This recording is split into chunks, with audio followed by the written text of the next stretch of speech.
Kerala aided teachers കളക്റ്റീവിന്റെ നേതൃത്വത്തിൽ Kozhikode DDE office march. ഭിന്നശേഷിക്കാർക്കും എയ്ഡഡ് സ്കൂൾ അധ്യാപകർക്കും നിയമനാംഗീകാരം ആവശ്യപ്പെട്ടാണ് ശവപ്പെട്ടിയുമായുള്ള പ്രതിഷേധം. സമീർ സി മുഹമ്മദ് വിവരങ്ങൾ മറ്റിരുന്നു. സമീർ, ന്യായമായ ആവശ്യം ഉന്നയിച്ചിട്ടുള്ള ഒരു സമരമാണ്. സമരം എങ്ങനെ പുരോഗമിക്കുന്നു?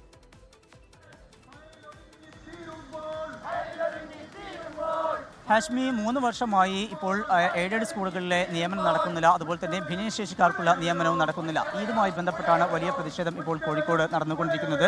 ഏകദേശം 1000-ൽ-അധികം ആളുകൾ പങ്കെടുക്കുന്ന വലിയ ഒരു പ്രതിഷേധ മാർച്ച് തന്നെയാണ്. ജോലി ചെയ്യുന്നുണ്ടെങ്കിലും പക്ഷേ കൂലി ലഭിക്കുന്നില്ല, നിയമനം ലഭിക്കുന്നില്ല. അങ്ങനെ നിയമന അംഗീകാരം ഇല്ലാത്തതിനാൽ വലിയ പ്രതിസന്ധിയിലാണ് ഈ അധ്യാപകർ മുന്നോട്ട് പോകുന്നത്. ഇതുമായി ബന്ധപ്പെട്ട് നേരത്തെ ഈ ഭിന്നശേഷിക്കാരുടെ നിയമനവുമായി ബന്ധപ്പെട്ട വിഷയങ്ങൾ ഉണ്ടായിരുന്നു.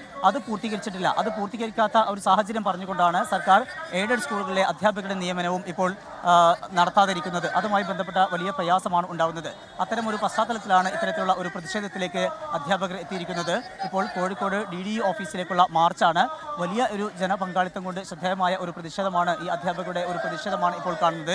ശവപ്പെട്ടിയുമായാണ് അവരുടെ പ്രതിഷേധം. അതോടൊപ്പം തന്നെ അവരിപ്പോൾ ഈ ആത്മഹത്യ ചെയ്യേണ്ട സാഹചര്യമുണ്ട് എന്ന് അത് വ്യക്തമാക്കുന്ന വിധത്തിൽ കഴുത്തിൽ കുരുക്ക് ഇട്ടുകൊണ്ടാണ് ഇങ്ങനെ ഒരു വ്യത്യസ്തമായിട്ടുള്ള ഒരു പ്രതിഷേധത്തിലേക്കാണ് അധ്യാപകർ പോകുന്നത്.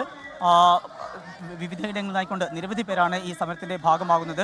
ഏതായാലും അത്തരത്തിലുള്ള ഒരു ആത്മഹത്യയിലേക്ക് കടക്കും മുമ്പ്, അത്തരമൊരു സാഹചര്യം ഉണ്ടാകുന്നതിന് മുമ്പ് തങ്ങളെ രക്ഷിക്കണം, അതിനെ സർക്കാർ കണ്ണു തുറക്കണം എന്നാവശ്യപ്പെട്ടുകൊണ്ടാണ് ശവപ്പെട്ടിയുമായും അതുപോലെ തന്നെ ഇപ്പോൾ കഴുത്തിൽ കയറ് ഇട്ടുകൊണ്ടും അവരുടെ ഈ ഒരു വ്യത്യസ്തമായിട്ടുള്ള പ്രതിഷേധം പുരോഗമിക്കുന്നത്. ഹാഷ്മി.